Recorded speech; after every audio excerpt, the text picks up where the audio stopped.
Are you ready? Let's do it. Are you ready? It's live. Are you ready? Are you ready? Yes, sir. Are you ready? All right, greetings and welcome to Live Talk. I am your host, Arthur Jeremiah, alongside my two co-hosts, Minister Samuel. Hey, welcome back to Live Talk again. And the spiritual ambassador, Yeket Zekia. Peace. Good afternoon. All right, so before we go to anything, let's go to our general statement and disclaimer. General statement. Live Talk is proudly powered by TBS Goodwill, Builders of the Highway Foundation, and Men of Purpose. Together, we're bringing about awareness to the everyday challenges facing individuals, communities, and our nation. We tell our stories, listen to yours, and always respect different perspectives. Want to share your voice? Email us at livetalkorl@gmail.com to be a guest, or if you would like to contribute to our mission, purpose, go to livetalkorl.com to give a donation. Disclaimer. Information provided during this event and others to come does not constitute the official opinion of Live Talk or its affiliate entities. It is strongly recommended that viewers seek independent expert advice regarding any topics discussed, as legal requirements differ significantly across jurisdictions and are subject to frequent changes. If you have questions or concerns, you can always email us at livetalkorl@gmail.com, or you can DM us on Facebook and or Instagram at Live Talk Orlando. All right, welcome back, my brothers. How you doing, Minister? I'm doing great for a Sunday morning. Starting off a new week, so it's always a good thing. Yes, sir. And Yeket Zekia, my brother, how you doing? I'm doing marvelous. You know, as the brother said, it's starting off a new week, and so far it's been going terrific. I tell you, it's a good thing to be in the Sunshine State, right? Yes, yes, it is. Yeah, I love Florida. Love being here. Orlando, even better. It's okay for it to be cool a little bit. Mm-hmm. It's a blessing to be able to dress it. Right. I tell you, man, being in the heat of this season, I'm talking about tax season, I'm still trying to sustain my sanity. But very blessed to be busy. So that's a great thing. All right, family. I hope you're doing well out there. We're just going to give you a rundown of the show today. First, we'll have the minister word of today. Right after that, we'll go to a commercial break. And we'll come back. Our main topic today is money, trauma, and Black wealth, how we break the financial cycle. And after that, we'll go to another commercial break, and we'll come back with some community news. I like to call this What's on Your Mind, Yeket Zekia. So we'll have our brother share something with us today, what's on his mind. And then we'll end with a motivational quote or reading from the host. So with no further ado, Minister, what is the word of today? So in accordance with our topic, our word of the day will be wealth. Wealth. And wealth is and can be defined as an abundance of valuable material possessions or resources. Wealth, all property that has a monetary or exchangeable value. Wealth, the state of being rich, material prosperity. Plentiful supplies of a particular resource. Well-being, welfare. Some synonyms of wealth are assets, capital, fortune, money, riches, and prosperity. Then, of course, I must add my personal and favorite saying, which is your first wealth is your health. Yes, sir. Indeed. Well, I appreciate and thank you for that word of today, my brother. And we're going to talk about that as we get into our conversation today. So we'll go to a commercial break and we'll come right back with our main topic. At NOY Store, we bring culture, style, and wellness all in one place. Explore our collection of cultural apparel designed to inspire and connect. From t-shirts to polos, boldly tell your story. Need guidance on your journey? Check out our books written to inspire and support your spiritual, personal, and community growth. And give your body the care it deserves with our health and wellness products like natural toothpaste, soothing body butters, and more. We're always adding new products to empower your life so you can live with purpose and style. Visit NOYstore.com today, where culture, wellness, and inspiration come together. Shop at NOYstore.com. We're going to war, y'all! I was screwed last tax season, but not this time. I got a pro to be my co-pilot. Scott & Associates Accounting ain't just there when the IRS comes knocking on your door. They do all the preparation work and the planning. That way my plane is fully fueled up and stocked with bullets. Scott's firm is completely family owned, so yeah, they treat your money like Christmas dinner. Seriously, dude, you never pay more than you have to. Now let's say, God forbid, you do make a mistake during the year. These guys will help you get back on track faster than you can say back-to-back World War champs. Whether you're a small business or want your personal taxes done, they know the tax code like the back of their hand. You'll never have to worry about getting lost in the IRS trenches when you have the allies on your side. They do more than balance books. They empower entrepreneurs to make smart, confident financial decisions all year long. All right. And at Scott & Associates, we do all of that. So feel free to reach out to us, 321-754-1360. That's 321-754-1360. All right. I'm just add to that Yes. because you are in this season. I know it's a battle, but you're holding up well. Yes, sir. You're holding up well. Yes, sir. I appreciate that. And encouragement. All right, family. So today we're talking about money. We always talk about money and how it associates with our community. Money is one of the most powerful things in our lives, but also one of the most uncomfortable topics in our community. Today, we're having a real conversation about money, the mistakes, the trauma, the lessons, and how we start building wealth differently. Because a lot of us weren't taught about money. We was taught how to survive without it. Isn't that something? Mm-hmm. All right. So before we talk about wealth, let's talk a little bit about reality. And, I want to talk about what was our relationship with money growing up. Because I like to try to get personal to get the audience engaged, understanding, that we all been through this, this fight together.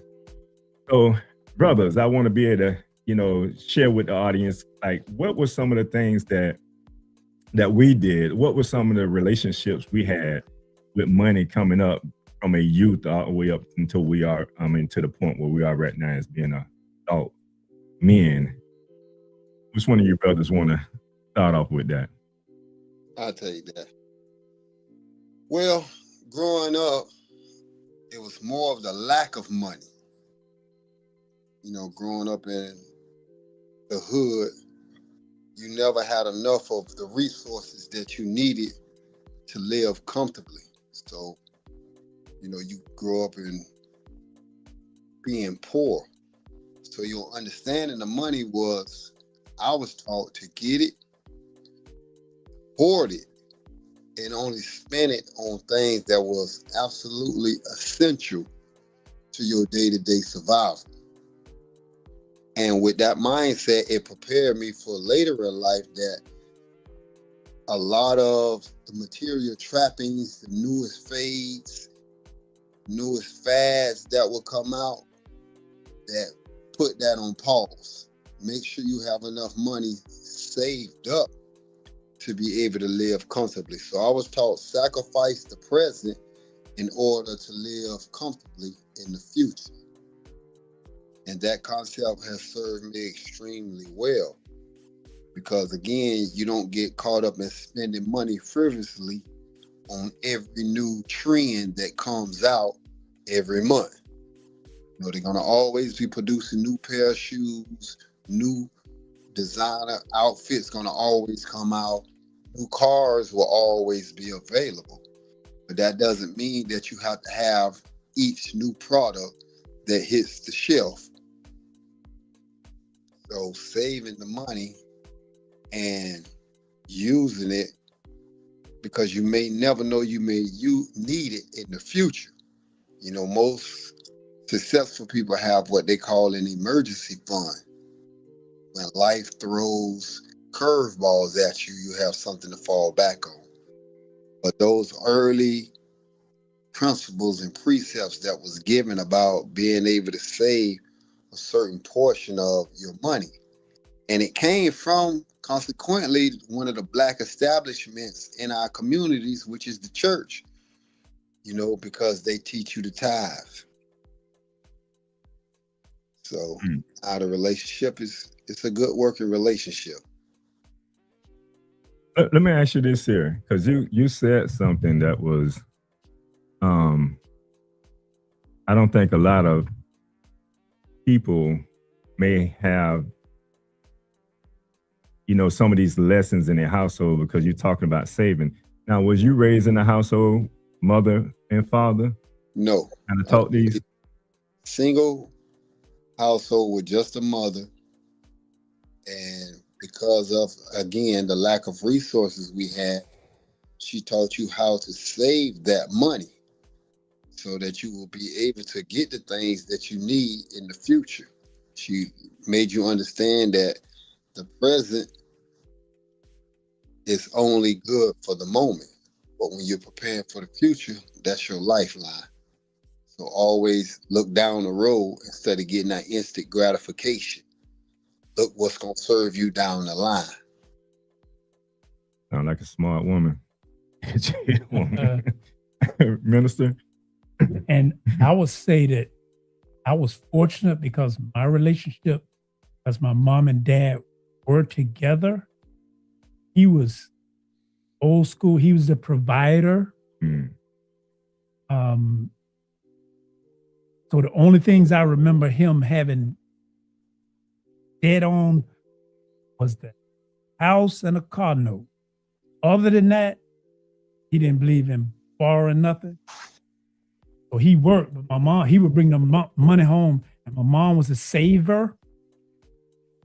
And it taught me saving, because it's like he was really, if I don't want to hate you, he couldn't stand somebody who would steal. So he pushed that thing about working, but he did the saving. And I came from a big family. I was the youngest. So I saw it more so than even some of my older siblings. Of course, I started working early. When I was in junior high school, I was working, cutting grass to get my first job. And I saved. And I can remember my older siblings who were young adults, borrowing money from me when they needed things. And it taught me the importance of saving. So when I got older and made some mistakes, it was like easy to remember that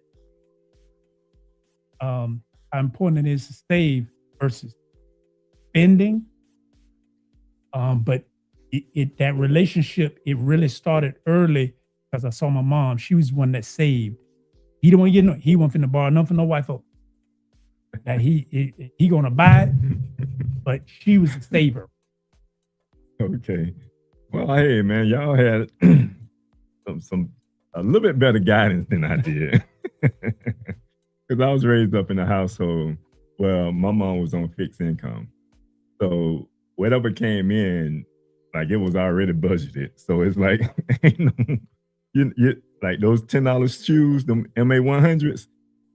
we got budgeted $10 for those shoes. You go down there and you get the $10 pair of shoes. So we was very limited. And I don't know how well she managed that because I wasn't taught, and you brothers probably can come back and piggyback off this here. I wasn't taught budget. I didn't know what money was actually coming in.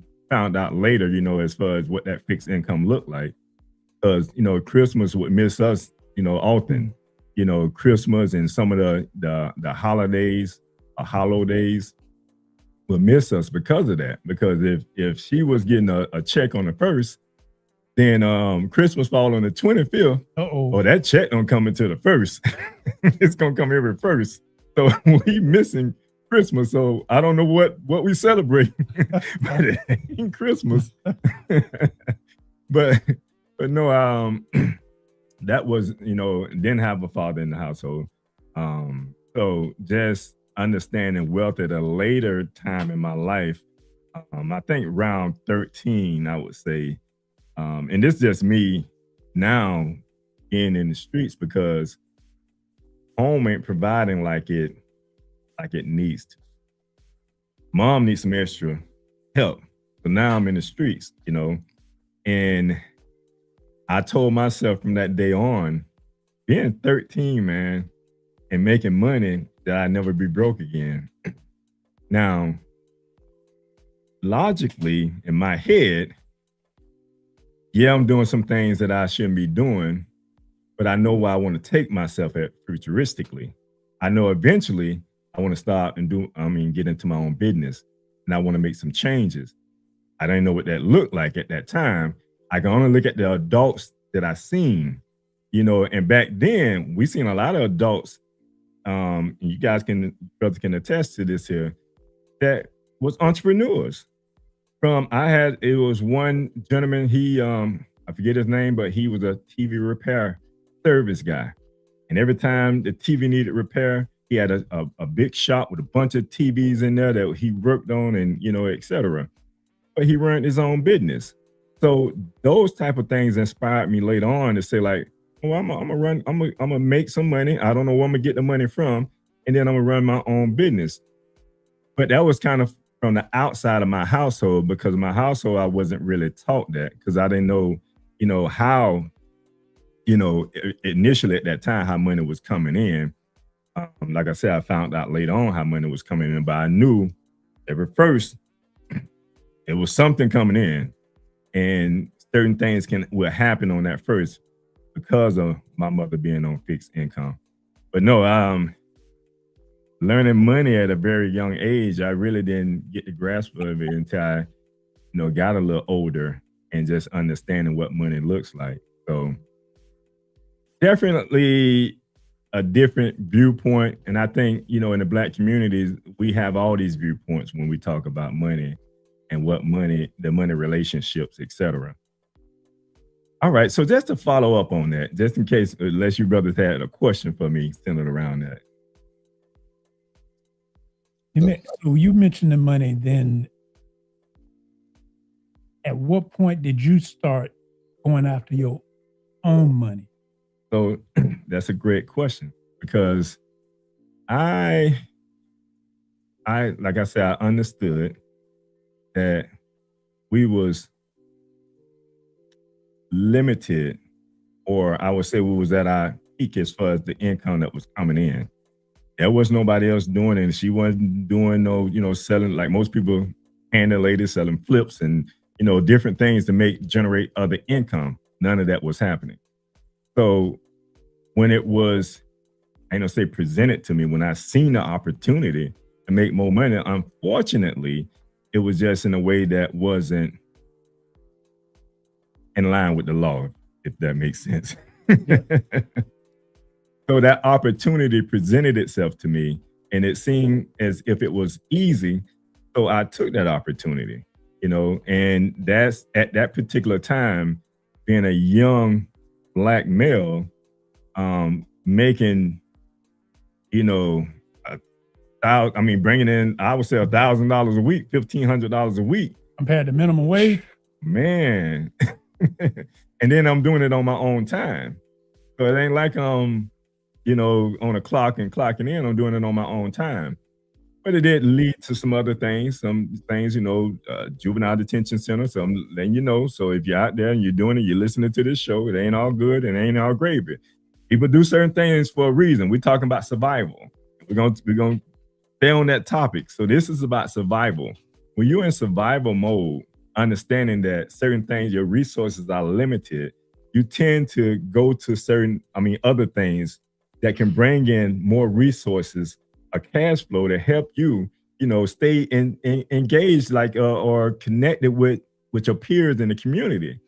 So it's just something that, we tend to attach to, especially without guidance. Because if you had a little guidance, it would help you. And not having guidance in my life at that time, only my mother, which would tell me to go to school. She only had a ninth grade education. So she couldn't really, teach me about education and things of that nature. All she knows, go to school. Go to school, regardless of what the school may be teaching me, go to school. Because she knows she didn't go to school or didn't finish school because of the things that she had to do. So that's the challenge sometime in the Black community that we had to face, especially around that time, survival. So it was all about survival at that time. Ezekiel, I know you was about to ask something. You had a question centered around that, or you want to have a comment? Yeah, I was going to add a comment. Especially back in the 80s, once the crack epidemic hit, that put the whole community in survival mode. Because that changed the whole dynamics of the mass majority of Black households. You had a lot of the single mothers that, fell victim to that particular chemical. And that put the house under a strain because the income that she did have was no longer available now because it went to support a habit. And that what caused a lot of young children to get in the streets at an early age. And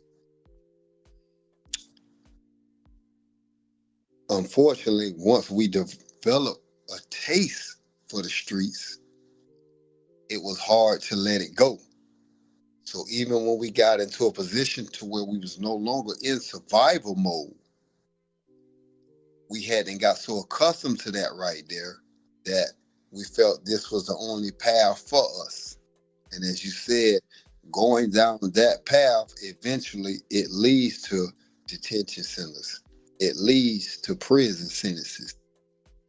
So for the younger people that are out there that may be in survival mode, don't make a career out of it. Use it for the situation that at the time being, but have an exit plan and try to get one immediately, because you don't want to get caught up in a system that'll grind you down. And now for the rest of your life, it'll put you in a position to where a lot of doors are automatically closed to you because you are ex-con.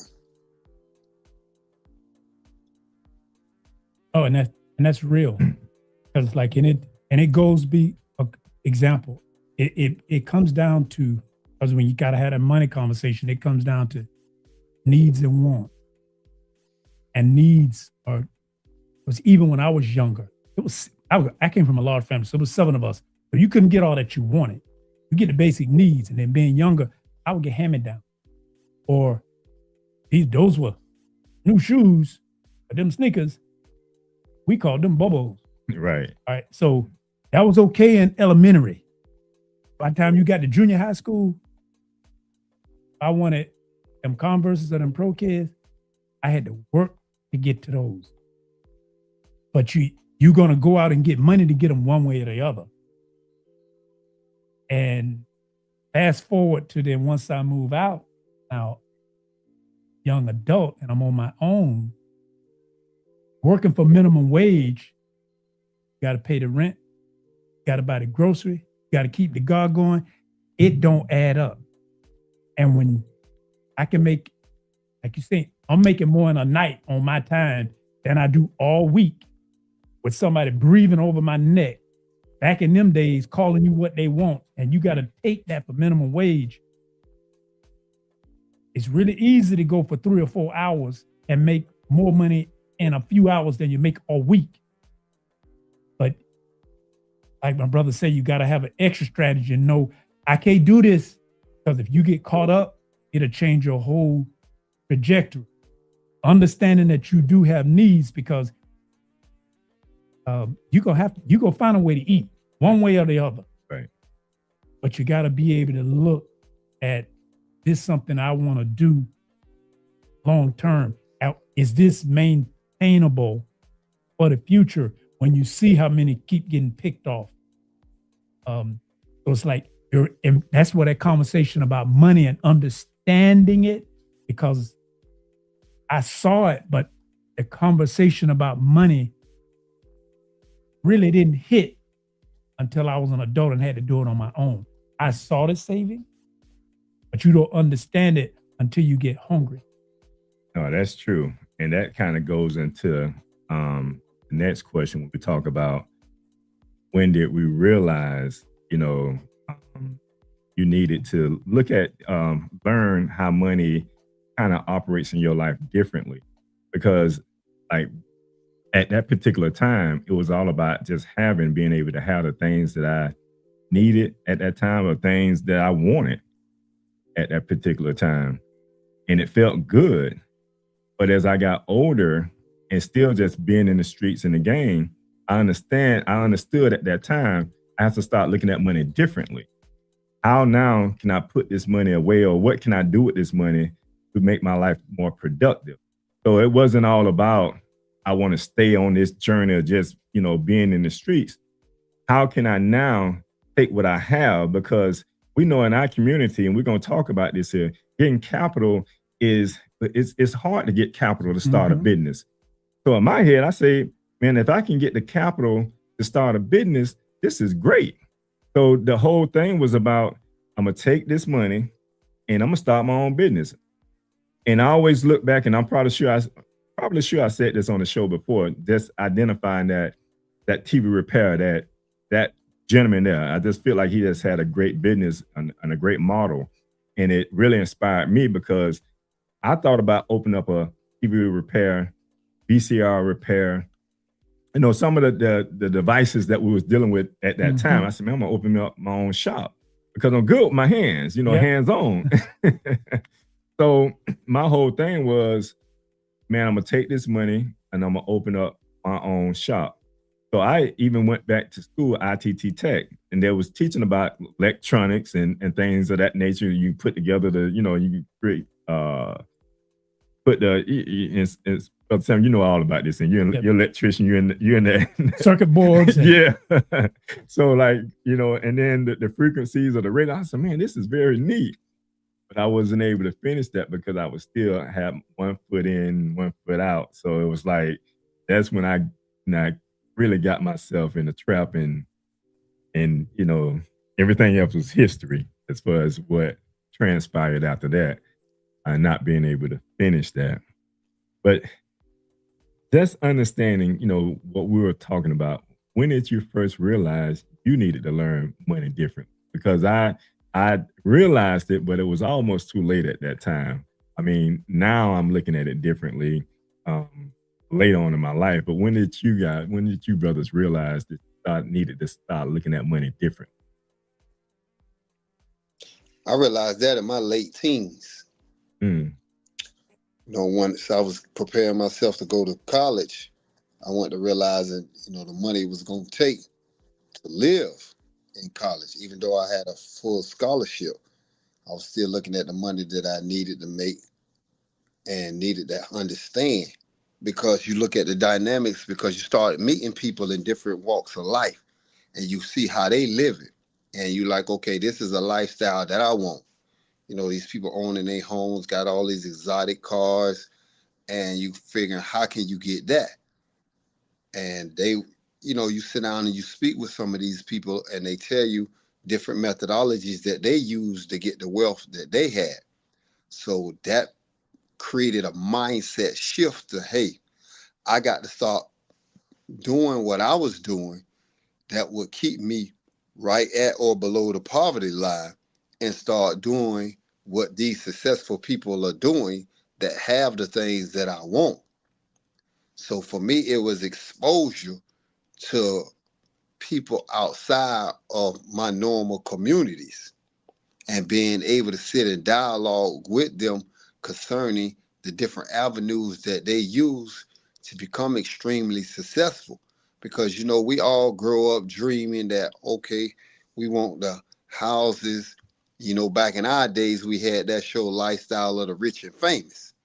So we wanted that lifestyle, but we had no idea what it would take to acquire that besides either, you know, being in the streets or being some type of athlete or entertainer. And that created a way of thinking in me that, okay, I got to begin to do some of the things that they're doing. You know, in our communities, we know nothing about investing. We know nothing about the stock market. We see these things, but we have no idea of how they work. But the wealthy, they understand these precepts that govern that right there. And, you know, they either go to school, they watch videos, they learn about it. So that shift was, I have to learn about these things because the stats show nobody has ever become rich in America working a 9 to 5. But the mass majority of people in America work a 9 to 5. So that created a change in my thought process that, okay, if I can't become a professional athlete, then what am I going to do to get this lifestyle of the rich and famous? I can't work my way there because the stats show that's almost impossible. So you have to start learning other ways to get money.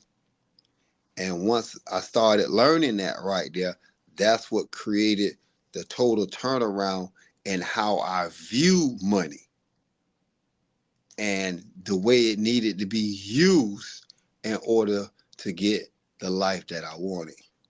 So it was in my late teens, my high school years, that I seen the shift in myself and my viewpoint toward money.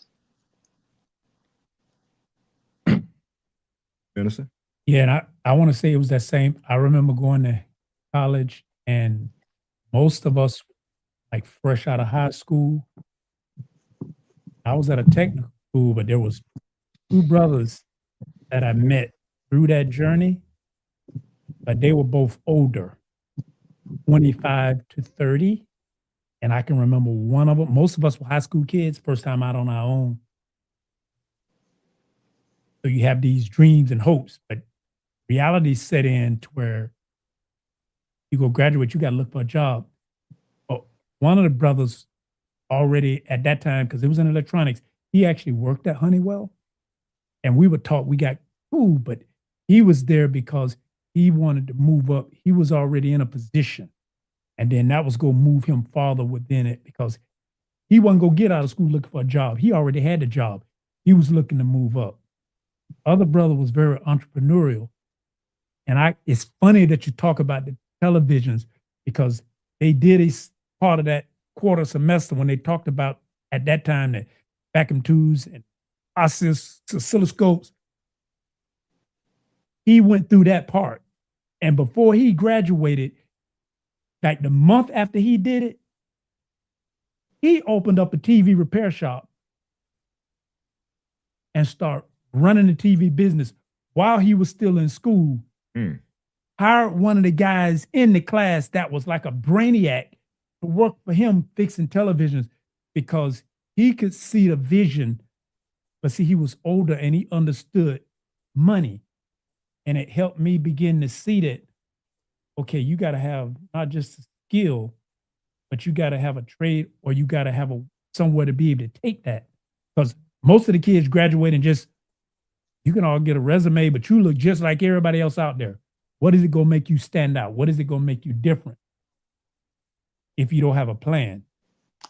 And then, of course, a little later and around that merger is when I did meet the most honorable Yahweh Ben Yahweh.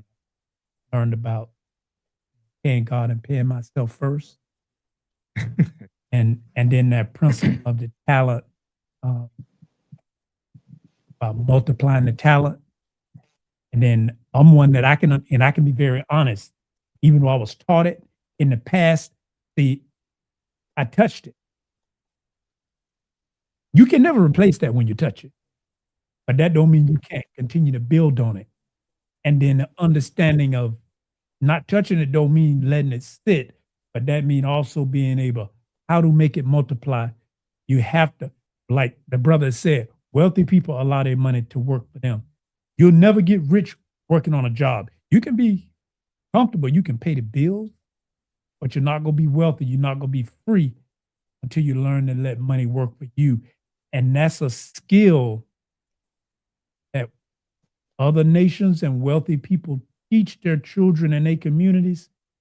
And that need to be taught to our children in our community. And we're just now beginning to talk about it with our children, but I don't think we actually teach it, not like others, like that's taught as a lifestyle rather than like some foreign concept. I mean, to your point, just thinking back, and I believe even for myself, is when transitioning from the tomb, just being in the middle of that transition and just understanding what I did out on the streets, I can do. I mean, the legal things that I did on the streets, I can do legally. How successful I was out there, I can be just as successful in society. I just have to change my mindset. Like you said, sometimes there are certain things that allow that change to happen. Coming into tune with the most honorable Yahweh Yahweh was one of those things, like what you mentioned. And in my opinion, he taught me how to be wealthy. He gave us the concept of attaining wealth and being wealthy. And Yahweh paying yourself first. So that was a game changer. I mean, it was a game changer. It allowed me to see money differently because now the money that I have, I can make work for me. I can put it through, like the scriptures say, the exchanges, and when you look that up, you'll see that it's talking about, the stock market or things that can, multiply your money, or whether it's the real estate or whatever it may be. But when you come into knowledge like that, you have no choice but to change. And you have to look at money differently, just from that angle there. But like to my brother, what my brother said was a lot of them already had an idea of what that looks like as far as, because, they built this system. They put this system in place. So of course they're going to benefit from the system that they put in place. But sometimes it takes us a little longer to get there, unless we have someone that's within our community, within our culture, that can give that freely. And the most honorable Yahweh gave that freely. So that was definitely something that allowed me to see money differently. And as we was talking on this here, but we're gonna pivot a little bit. But we're talking personally. We're gonna get a little bit more ingrained in our community. What some of the personal things we experience is connected to a larger, story in the Black community, because we all kind of deal with this here to a certain degree. That survival mode, that is. Nowadays, it might be a little different, but we got our grandchildren, our children that may benefit from other things. But why do we think money conversations in our community are uncomfortable? I think you alluded a little bit to that. You want to expound a little bit more on it? Because unfortunately, in our community, there's normally a lack of, in most cases, there was a lack of it. And it's an uncomfortable conversation. And we don't want to be honest. Like, people can be working, but if you just paying the bills and you just making it, then money is not a tool, it become a necessity. So you don't really want to talk about the lack thereof. Or the other side of that is, if you do have it and we doing things that aren't above board, you don't want to talk about that either, because that's another uncomfortable conversation. Whereas if you came from, like, let's say you were from a family that, like most of us didn't have the opportunity, that when we graduated high school, that we had X amount of dollars passed on to us, or we weren't given properties that were bringing us income that we didn't have to work for. Right. Passive. We didn't see that. So we didn't have those conversations. And like somebody said, the church taught us to pay the tithe, but it never taught us about paying ourselves and being within our own community. So we unfortunately paid it to everyone else without realizing we bringing a whole lot of money in, but we never capture any of it. So imagine if we was to capture a percentage of all that money going out and keep it within, that's where we will build a wealth. But the society that we came in, we were taught to spend all of it and keep none of it. So the conversation around money becomes not how much can you keep or build, only about how much you can spend, be it consciously or unconsciously, is what unfortunately was taught or not taught in our community. So you can see, is there a shame factor when it comes to finances? The reason why? Definitely a shame factor, because as a parent, when you have a lack of resources, you know, you want your children to go further than what you at. But when you can't provide that, then yes, you feel shame. You feel that you're not living up to your purpose. Therefore, it's hard to sit down and have a conversation about money. One, because you don't have the knowledge of money. You see money, you know how to spend money, but as a book say, any fool can spend money. We also met that right there. And that's why we in the financial condition we are as a people, because we have a spend first mindset. So the parents can't teach or pass down wisdom that they lack themselves. And because most women are single mothers, they don't have the time to go out and learn the flow of finances. They don't have the opportunities to go to school, to read the books, because most of these women be teenagers themselves when they have their children. So they don't have the wherewithal to be able to learn this wisdom to pass it on.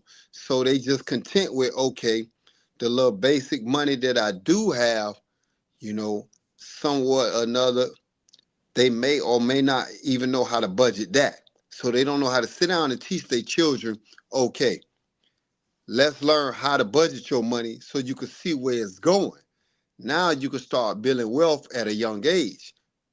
They don't teach them, hey, listen, pay the church, because most of them do go to church. Pay yourself. As you said, the precept that the Amir Yahweh taught was paying yourself also, because you the one that's working. The government gets paid from you working right out the gate. They take their tax money right out. So you have to pay yourself also and put that up and store it up, just like the animals do. During the summertime, they take a portion of the food that they get and they store it up, because they understand when the wintertime comes and the plants are not producing the fruits or the nuts or the food that they eat in abundance like that, they have something to fall back on. So we don't teach that concept to our children because we don't have nothing to fall back on. We live in check to check. So I can't really teach you that right there, because I can't model that particular behavior for you. So there is the shame factor that comes with that. That man, I want better for my children, but I'm not in a position to give them better. And the shame factor today is we live in the information age. So even if you didn't have that wisdom, it's nothing to have at a touch of the button to be able to get that wisdom. You can go and look at videos that'll teach you basic finances. You can read books on this right here online because everybody keep their phone with them at all times. So you got access to the wisdom now. You just lack the discipline to take the time out your day to go get it, to better yourself, as well as now you can pour that into the next generation, which is your children, and put them in a better position financially, because now they have the wisdom growing up to be able to know how to save the money, how to spend the money on needs and not wants, how to invest the money, where to invest the money. They can try to keep up with the flow of the economy because it's going to affect their money. And everybody's seeing that at our present moment with the gas prices. You're seeing how the gas is skyrocketing. How is that affecting you now? Because you may be pouring another $10 to $30 into your tank a week now. Meaning that that $10 or $30 is being taken from somewhere else. So if you don't have a budget for your money, now your money is going to go even faster because you need to have gas just for everyday living. So it's a true shame and tragedy today for families not to have a working understanding of money as they sit down and teach it to their children. So yes, I think the parents do have much, much shame, as they should, because of the day and age that you live in. It shouldn't be an issue about being able to gather that type of knowledge to better yourself as well as your household. I agree, because when it comes to having those conversations, sometimes what can make it uncomfortable, sometimes it can be our habits. You know, if you're bringing in enough money to meet your means, and somewhere you're off, it's like, where you off at? You know, I always hear the conversations around, man, they make this amount of money, they rent is only this amount of money. What are they doing with all their money? Habits. A lot of times we have habits that we don't understand how much we spend on those habits a year. So if you're an alcoholic, if you a lot of us, this generation, they I won't say old school. That's old school reefer, right? That's an old school. What's the Zaza. That's the thing. Oh, that's the thing. Zaza. Okay. But if you're doing that, you need to have a budget for it. Your dispensary, you need a budget. Right. Because this is the thing. We go about life, we just living. We get, like we said, you get money, you're surviving. You get money, you pay your rent or your mortgage or whatever you're paying, and then you do whatever things that you do. But see, what we don't plan for, and I think one of you brothers alluded to, is emergencies. So having some of those uncomfortable, because it can be a husband and wife. I don't want to talk about finances because I know my habits and what I do on a personal side, right? Yep. I'm doing all this here. I can contribute more. I'm going to take away from my habits over here. But my habits are not my priority. Those are things that align with, whatever I like and want to do. That's uncomfortable.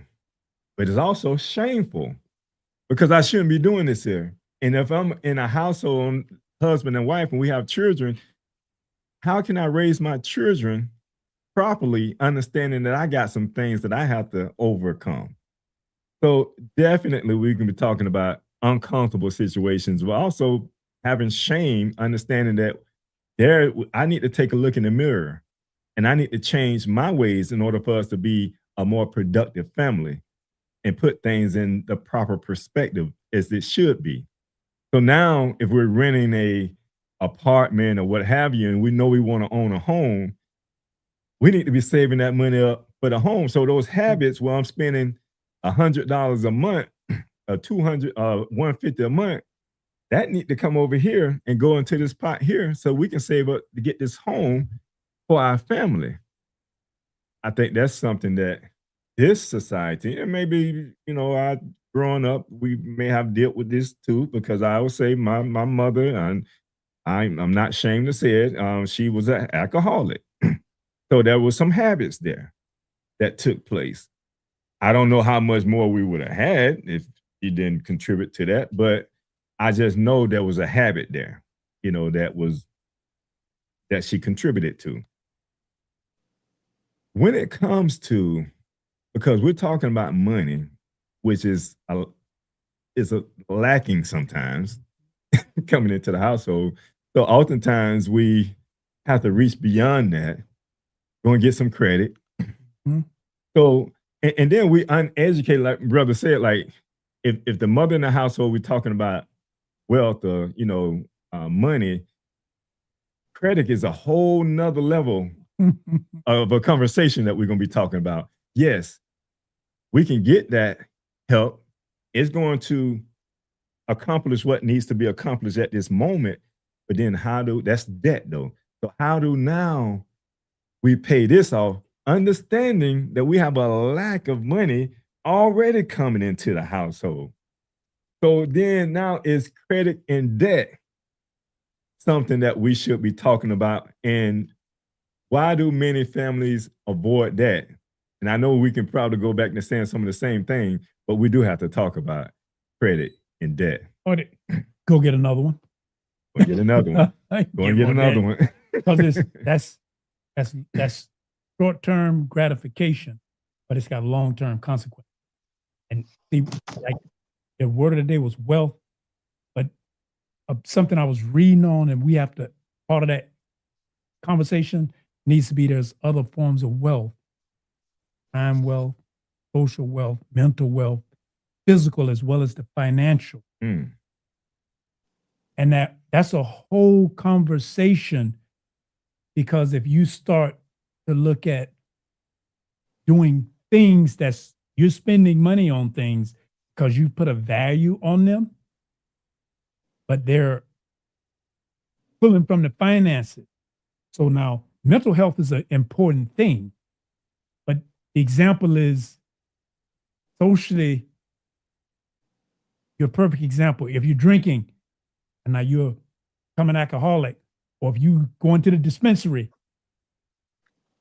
because of lifestyle that's pulling from your financial wealth, you have to understand that are these other things that I'm doing, these mental and these physical or these social things, pulling from my finances?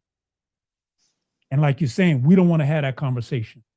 That's an uncomfortable conversation, because you might be making some money, but you're spending it on things outside of the home. So the husband don't want to talk about it, or the wife don't want to talk about it, or the girlfriend or the boyfriend, they don't want to talk about it, even though it's being done. Like that extra $150 goes a long way.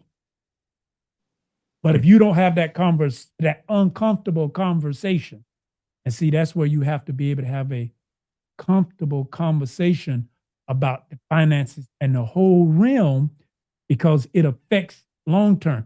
And it's easier, especially younger people now.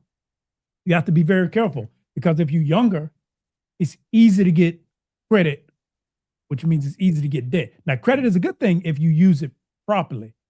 The credit is a horrible thing if you don't manage it.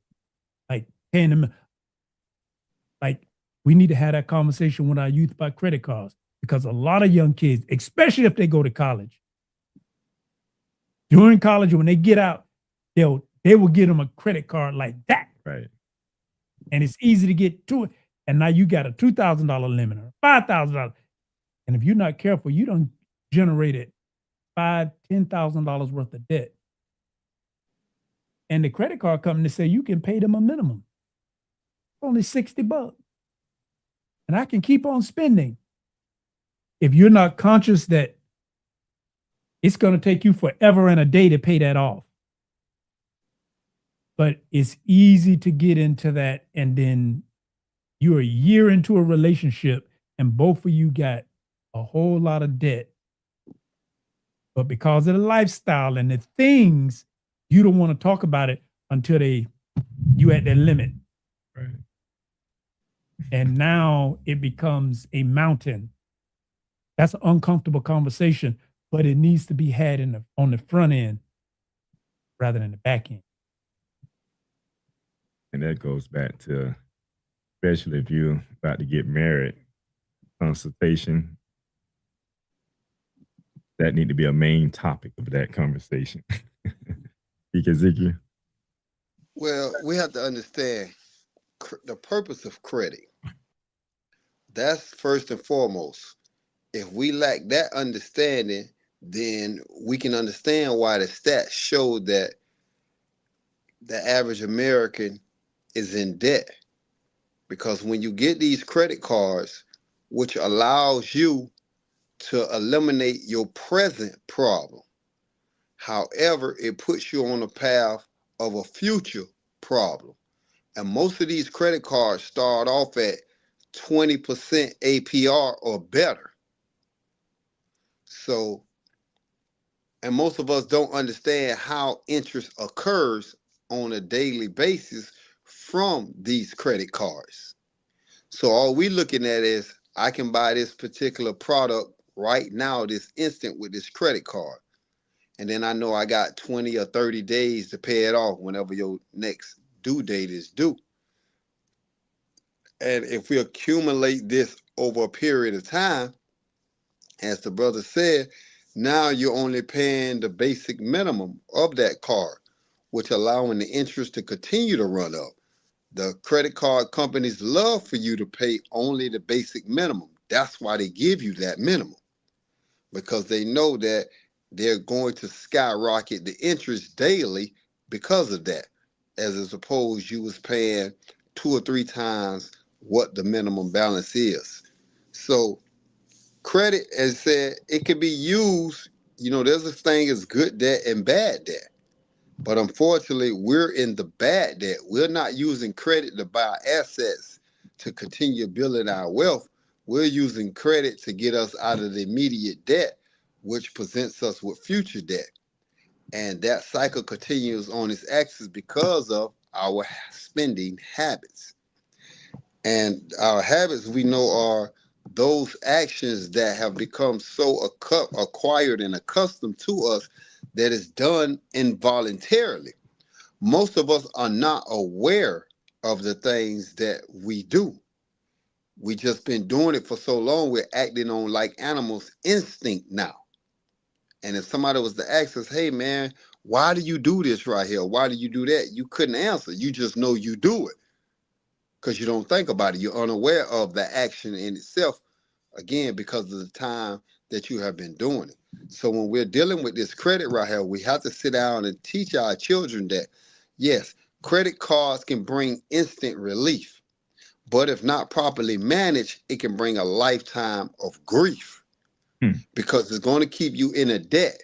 And when you're in debt, the first thing as you become an adult and you're trying to live out on your own, that any apartment complex, any house, they're going to look at your credit because your credit is a report to them of your character, of the type of habits that you have. So if your credit cards are all maxed out or nearly maxed out, or you way above the utilization rate on that right there, then they're going to say you have bad credit, meaning that you don't properly spend your money. As you said, you may make more than enough money, but because of the different avenues that you spend that money on, it causes you to have to go and get a credit card. So parents have to sit down with their children and explain to them that, hey, credit can be for emergencies only. This is not something you do just because those new J6s just came out. You have to use that very wisely, because if not, it can be a trap that you can become so intertwined in that it's going to be years and years before you can extract yourself from it. And in the meantime, opportunities may come to get a house that you want, or a car that you want, or to get in a better apartment to live in, but you can't because your credit is bad. That's the number one problem among young people. They have horrible credit. And it's because they wasn't taught the purpose of credit cards. Our communities think when one card maxed out, let me go apply for another one. You look at today, these credit companies are preying on your lack of knowledge of that. That's why they study shooting prepaid or pre-approved cards to you in the mail on a regular basis, hoping that you get it. You ain't paying attention to the APR on these cards. You just know that I can be able to spend that money right then. And before you look up in it, you $20,000, $30,000 in credit card debt. Now you got other companies telling you that, hey man, we can help you get out of the credit card debt. We can help you get away from this right here. And again, you lack knowledge. That's our problem. As Hosea 4:6 say, my people are destroyed for the lack of knowledge. Knowledge by denotation is facts and information. We don't acquire the facts and information on how these credit cards operate. So therefore, we get into that mountain of debt. And now it seems hopeless in getting out of it. And it's keeping us down. It's a burden. It's stressing us out, which now affecting our health, which means now we're missing days of work. Now the money is even less. And with that right there, now you have the younger generation saying, okay, I don't want to go to school with these clothes on because I'm getting picked at. I'm getting talked about. I'm getting laughed at. So now, as like most of us did at a young age, we try to go out in the streets and get that money. But again, we don't know how to manage it correctly. Look at most of our athletes. Within 4 or 5 years of retirement, these young men and women be broke. They ran through millions because you gave them the money without the knowledge of how the money operates and how the money works. So they just splurge it. You getting these teenagers and young men that getting all this money and they just hanging out with it, thinking it's going to last forever. And it doesn't. So if we don't teach about credit, then the banks will continue to own the tallest buildings downtown. The credit bureaus and credit card companies will continue to stay in business. So it's definitely a conversation that needs to be had. But again, it falls back to, I can't give you what I don't have. So if I don't know how these credit cards work, I can't teach you. And that's the sad part about the parenthood. They lack that wisdom to be able to pass on to the next generation. So the next generation is getting further and further behind. So if the children are our future, and we're looking at the children of America at this day and age, then it's no wonder at the rate that we're going, America is going to be a third world country in no time. I'm getting notice that we have to wrap this part up, but I just want to come back on that because we're talking about credit card and how the youth seek to capitalize from it, right? So is this the new form of survival mode? You know, because we didn't have access to credit, you know, when we was coming up like this here. And if you're a young person and you're saying, you know, you can get $10,000, you know, all you have to do is apply for this credit card. Most likely I'm gonna apply for this credit card. I'm in college. I don't have any money. Is this a new form of survival mode? Modern day slavery, because see your point as well. Old school, the reason we had, like my mom and them taught us to say, because we didn't have access to credit like that. They wouldn't give it to us like that back then. It was for them. But now they realize it's a whole bunch of them. We can use it, capitalize, because they looking at the long game. They making good money. Something that the brother said was really important I wanted to touch on was they get this debt, and now when you have to deal with it, other part of that is that causes stress. He mentioned the stress. And then how do you deal with stress? Drinking, smoking, and drugs. That plays a whole, so now you're taking more resources away to deal with the stress that you got brought on by this debt. And that's a very uncomfortable conversation. So now it starts to affect your physical health, which now you go be missing work or you're going to have medical issues or bills. And it's a cumulative effect, all from a knowledge of education, money, and wealth. And another point he had made, that's to touch on that, was not only getting an apartment, but even getting a job, they check your credit now. Yep. So if you ain't got good credit, you may not get that employment as well. So we do need to be conscious of that. And if we have children, I mean, just educate yourself a little bit more around credit so that now you can teach your children or your nephews or your grandchildren, et cetera, the importance of credit so that now they can live a more, I would say, sustainable, healthier life due to that. All right, so I think we have to wrap this part of the program up. We're going to go to a commercial break, and we'll come back and we're going to shift gears just a little bit. We're going to see what's on our brother Ike Ezekiel mind. What do all these people have in common besides a beautiful smile, healthy teeth, and gums? They all use Zodi toothpaste. Zodi toothpaste is made with all natural ingredients. Zodi toothpaste is fortified with moringa and baking soda. Zodi toothpaste is suds-free, making it an excellent choice for kids. All natural, fortified, and suds-free. Get yours today at noystore.com. Because Scott & Associates always treats me like family, I refer my family to them.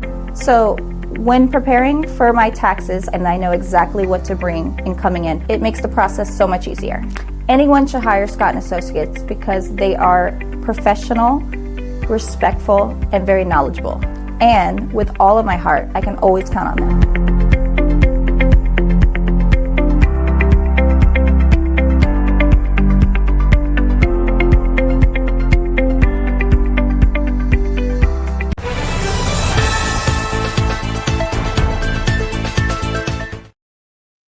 All right, so we're shifting gears a little bit. Ike Ezekiel, what's on your mind, my brother? Well, one of the things on my mind that I've been noticing about the younger generation is they lack routines. And we've been speaking about our habits. And as I said, habits are actions that's repeated to where it becomes involuntarily. We look at the youth that play sports. They have what they call practice. So when they're practicing, they're honing that particular skill. They're trying to perfect that particular skill set. So in our day-to-day living, what routines have we produced that will get us the wealth that we want? When we wake up, what is our morning routine? When we go to bed at night, do we have a morning routine? Because you look at any successful business, one of the things that they do is they track the money. They pay attention. Every time you go buy a product, they give you what is called a receipt so that you can see where your money is going. Your bank gives you a monthly statement so you can see where your money has went. So what routine are you setting up that would allow you to reach your financial goals? When you wake up in the morning, what are you doing that will help you reach that goal? What 2 or 3 things do you accomplish throughout every day that brings you closer to your financial goals? And all that is encompassed about how do you create a routine for yourself? Do you get up? Do you spend 10 minutes watching some type of wealth coach? Do you read some type of wealth book? Do you meditate for 5 or 10 minutes on what you read or what you watch? Do you write down the 1 or 2 things you want to accomplish this particular day concerning your wealth? So what kind of structure do you have? Remember, we talked about creating a system that will produce an outcome. And we said that every avenue of life has a system. Your body has a nervous, digestive, reproductive system. You have the educational system. You have the finance systems. Everything is a system. So what system do you have in place in your house that will bring about the financial freedom that you have? And the problem is most of us don't have a system. We don't have an everyday routine. Even if I wanted to lose weight, for example, you have a routine. You go to the gym, you do certain exercises 3, 4, 5 times a week. You eat a certain way that will help you reach your goal. The goal is great, but what are the intentional steps that's going to eventually lead to the goal? So everybody wants wealth. Everybody speaks wealth. Nobody likes being poor, but they don't have a routine in place that would allow them to move from poverty to riches. And without that right there, you're going to be 10, 20, 30 years down the line, either in the same place or worse because of the credit debt that you incurring. So my advice is, why don't people create a routine for themselves to get better? Because most of us watch sports, and sports have a structured routine during practice to make them better. I wanted to learn the piano, they're going to have a routine of me learning the different keys on there so that I can become a virtuoso at playing the piano or any instrument. Why don't we have that same concept concerning our finances? Because that's the only way we're going to move from where we are right now to where we want to be in the days and weeks and years to come financially. So people, we need to create a routine, produce that system. Don't wait on somebody else to do it. That is your sole responsibility as the individual and as a unit within your household. So get a routine. Get you a time frame. I'm gonna spend 5 minutes doing this, 10 minutes doing that, and stick to it till it becomes a positive habit. Once you get that down and it becomes a habit because you just did it day in and day out, then you ain't got to worry about it. You'll continue to do it because now your brain and your body then became accustomed to doing this right here. So even when motivation wanes and you don't feel like it, your body gonna say, this is who we are. This is what we do. So get up. It's time. Pick up that book. This is what we do. Watch that video. This is what we do. This is who we are. And as we know, as you think of, that's who you are. So think of a system that'll put you in a position on a day-to-day basis that will allow you the financial freedom that you seek. Oh, beautiful, my brother. I tell you, that all deals with discipline. You know, living in this society and age, because these phones are at our fingertips and you got TikTok and you got Instagram and you got everything else that can take hours away from you when you can be picking up a book and doing some of the things my brother's sharing with us right now. That's what causes us to stay in our condition. But those things, those habits, like what my brother's saying is, we develop bad habits and we condition with these habits. And then as you were speaking, my brother, I was thinking about a ritual. You know, when you think about a certain ritual, like we are religious people. Yep. If you can take that, what my brother is sharing, and begin to apply that to your life as a ritual, as something that you do on a normal basis, when you get up in the morning, before you turn on all the noise, you know, in tune with yourself, spiritualize yourself going into this day. Understanding, you know, that there's a motivational, you know, spiritual call to your life, and walk through this day with purpose, understanding that you're here for a reason. I mean, that's so beautiful. That's. I mean, if you can't receive that, you can't receive anything. I just, you know, and I can keep going on with that because my brother said so much, and I think the audience, somebody needs to hear that, because I always tell people when it comes to changing, because I'll hear, even my daughter will call me and say, how do I do this here? I say, you got to change your circle and the people around you. So if you want to be healthy, be around some healthy people. If you want to be rich, start connecting with some people that have money, that have something. So changing your environment is very important. That's going to allow for you to then now start develop some of these positive habits that my brother is talking about. Minister? Oh, I totally agree. That's, we know we have bad habits. Create good habits. And when you create a good habit, it works. Just like bad habits are distracting, good habits are beneficial. Plano, it's like that's a win-win situation. Yes. Well, I mean, that's more than enough to leave our audience. So I'll start from the top. We'll get ready to close out. In the last word, my brother Ezekiel, start from you, sir. Yes. Make sure that you put yourself in a position to get wealth, and that you also have no problem passing that wisdom on to future generations. Yeah, this is the time for us to break that cycle of trauma and make it a positive impact when it comes to money and finance.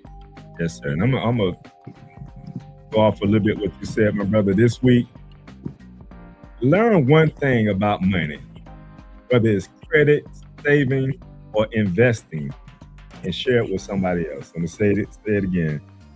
Share it with somebody else, especially in our community, because we lack it. And I say from the host, Peace and Prosperity, and from Live Talk, we are out. Thank you for watching Live Talk. You can follow us on Facebook, Instagram, and YouTube at Live Talk Orlando. Please subscribe to our YouTube channel. Hit on the notification button so that you can see more videos like this. You want to join the show? Email us at livetalkorl@gmail.com. You can also follow the host on Facebook and Instagram at Arthur Jeremiah.